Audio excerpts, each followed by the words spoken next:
Next and last reader has a certain degree of proficiency with ceremonies, approaching mastery. But unfortunately, I would not call him a full-fledged master of ceremonies because he has something to strive for. Garrett Cook is here as well. That's me. And you fucking reprobates have made me read from my latest. You've been to concerts before. You know how this goes.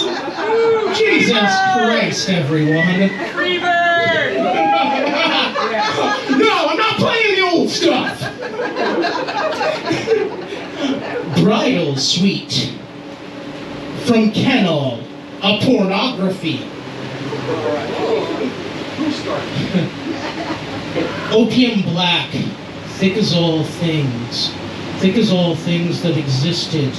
It was warm and cool at once, perverse and pregnant with promise. Pup was in a darkness for floating in.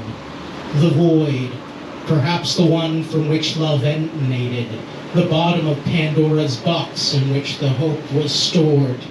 The night had wrapped Pup in this ancient cozy cloak, and Pup could just be.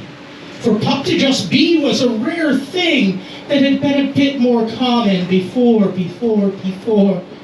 Couldn't be right. The world was a quiet, dark, and gentle place, unburdened by noise or woe or violence or bigotry or any number of words Pup did not think that they could ever not think. Wherever Pup was as glad as could be to be there, taken by someone good and kind and gentle into a place of solace and reflection. I bring you here, said a voice in the dark, because you deserve a place of love and joy and hope in your scary and stressful life. I brought you because you said you needed a place to live, so I have given you one. So what do you say to that, Pup? Thank you, said Pup. Pup now remembered that prior to this, they had struggled to find a place to sleep, and they had gone somewhere where they met a kind and handsome and powerful man who gave them a soft, cool, and comfortable place where they could stay.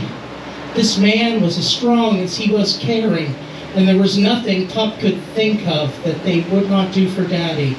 It was happening fast, but love was love, and love without need was something Pup had craved their whole life. Possibly. Was there a time that Pup didn't have? I want you to remember a good doggy, Pup, said the voice in the opiate void. I want you to show me and share with me what it is to be a good doggy. Pup could not reach many memories, but could reach for some warmth and some light and some hope. Pup found it where they had found it during years of hostile adults and absence of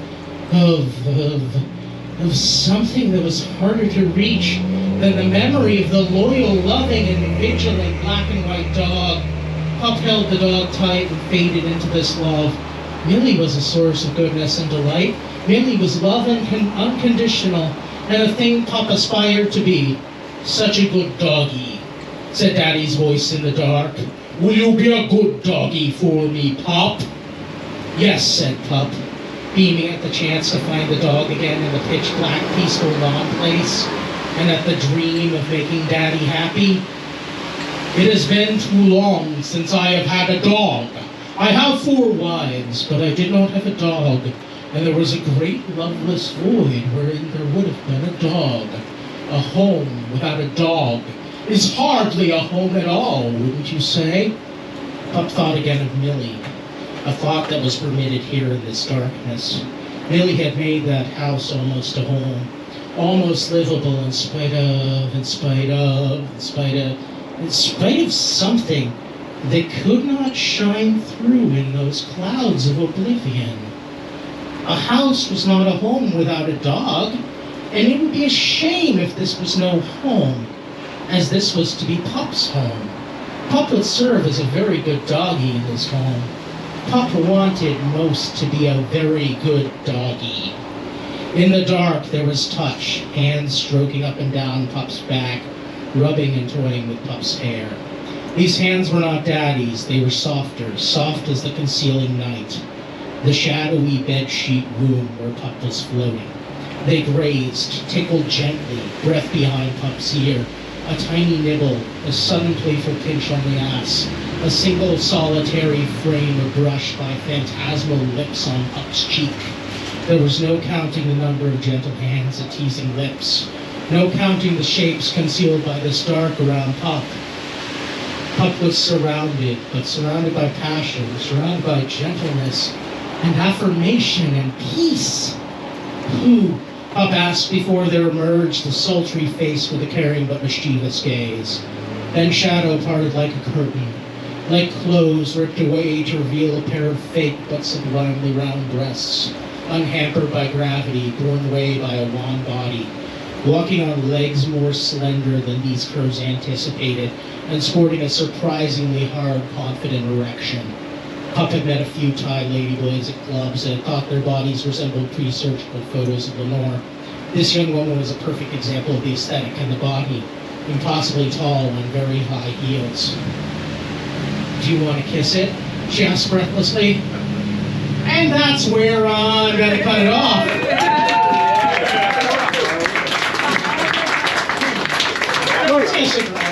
Do you mean cut it off in the story? I want to wrap things up by thanking Elizabeth back there, the proprietress or proprietrix, if you're fancy and you want to talk all cool, of this particular establishment.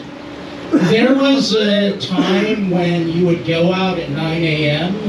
and emerging from this bar, you would hear deranged Trump supporters shouting racial slurs on the fucking corner. And then Elizabeth came into this town, came into this fucking neighborhood, cleaned up this fucking bar, gentrified it, said, no, you should eat some goddamn food,